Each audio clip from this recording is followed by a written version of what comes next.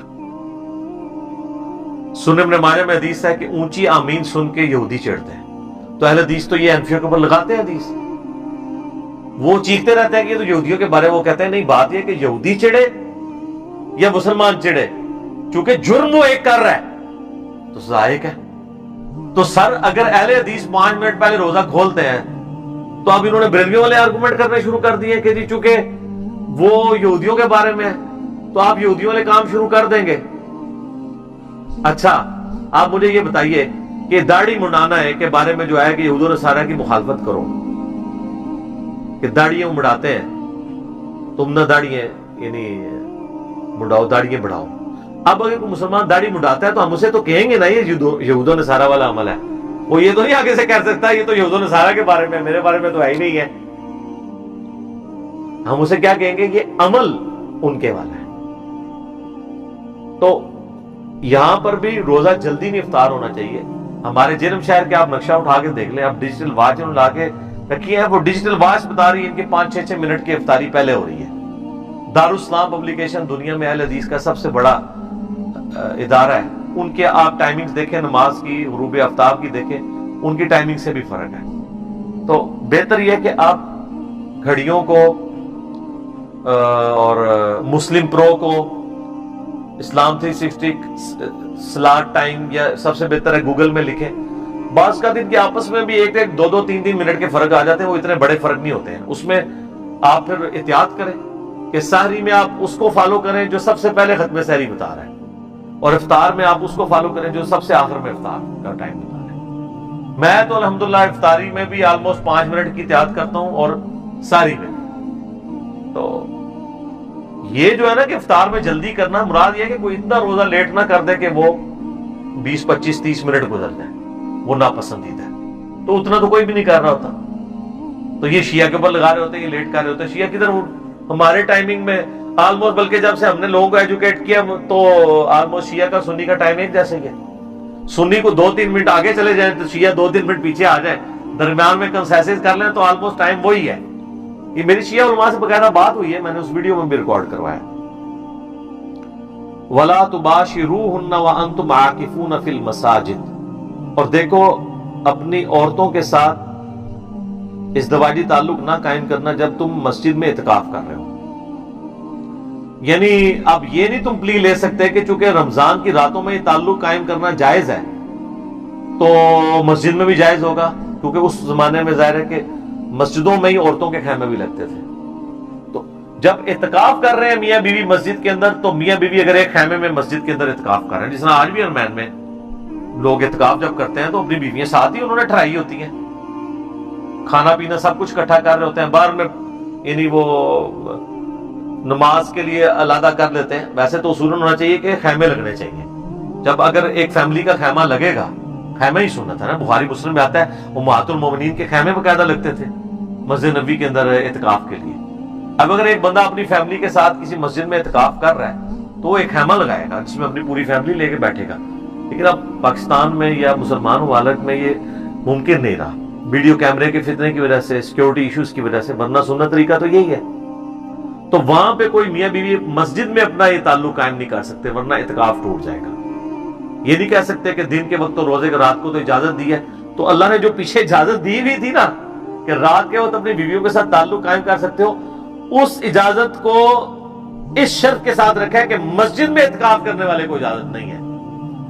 یہ بھی ہو سکتا ہے, آپ کو میں نے بتایا نا بخاری مسلم میں حدیث ہے, نبی علیہ السلام تو اپنی بیوی صفیہ کو گھر تک چھوڑنے آئے تھے.